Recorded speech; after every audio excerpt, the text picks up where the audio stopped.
Hello everyone, I'm Ormazabal from Liverpool Hope University, and I will be presenting our paper titled Pilot Study, a Visuotactile Haptic Primary Color Sensor. In our paper, we present our preliminary studies on how to make a unified skin-like visuotactile sensor capable of sensing haptic primary colors, which are force, vibration, and temperature. Our sensor is based on GelSight technology that has proven its worth in the field of haptics, robotics, and computer vision. In our previous studies, we proposed switchable ultraviolet markers that can be turned on using UV light. These markers can be tracked using an optical flow algorithm to visualize forces related to gel deformation. In this study, we introduced layers of thermochromic pigments on the reflective layer, making our visuotactile sensor capable of sensing not only force and vibration, but can also sense the temperature of the contacted object by analyzing the change of hue in the reflective coating. The sensor structure is composed of a clear elastomer with thermosensitive reflective coating and supported by a clear acrylic plate with a webcam at the bottom, as can be seen in this image. The camera used in the sensor is a Logitech C310 webcam, and the box and the supporting plate for the gel material are made from clear acrylic plates. We used white and UV LEDs mounted alternately on the top edge of the acrylic box to illuminate the side of the gel, and we put a switch to turn on or off the white and UV LEDs.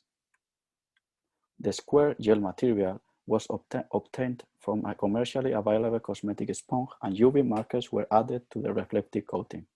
Moreover, in this study, we put 3 layers of thermochromic pigments with different colors and increasing thresholds, so that when the bottom layer is activated and becomes translucent, the color of the upper pigment will be captured by the camera. As can be seen in this image, the lowest threshold is 31 degrees with blue color. The orange pigment with a 43 degrees threshold is on top of the blue pigment, and the topmost layer is the black pigment with 50 degree threshold. We used Python and OpenCV softwares in the image processing of pictures captured by the webcam, and we also used Arduino and a PID controller to set a specific temperature to our thermoelectric generator with a thermistor as its temperature feedback. To test the vibration and force detection of the sensor, we used a small coin, and the force was applied to it using a finger with both white light and the UV light. By switching on the UV markers using UV light and tracking them using an optical flow algorithm, we can draw vector arrows showing the direction and amount of force being applied to the sensor by the object, as shown in these images. Another way of visualizing force and direction is to put a reference bounding box that doesn't rotate and another dynamic bounding box that follows the contour of the blob, as shown in this image. Using blob detection algorithm, machine cycle time, and beat or pulse counter, we were able to measure vibrations. By counting the number of blobs detected or pulses per unit of time, we can calculate the frequency vibrations or beats per minute.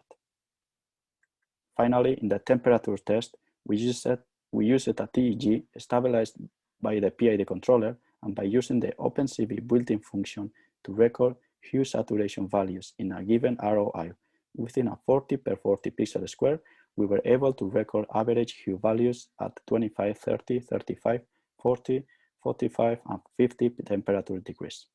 We ran 10 trials for each temperature, and as can be seen in these both images, our hue value varies inversely proportional with temperature in the range of 25 degrees to 50 degrees.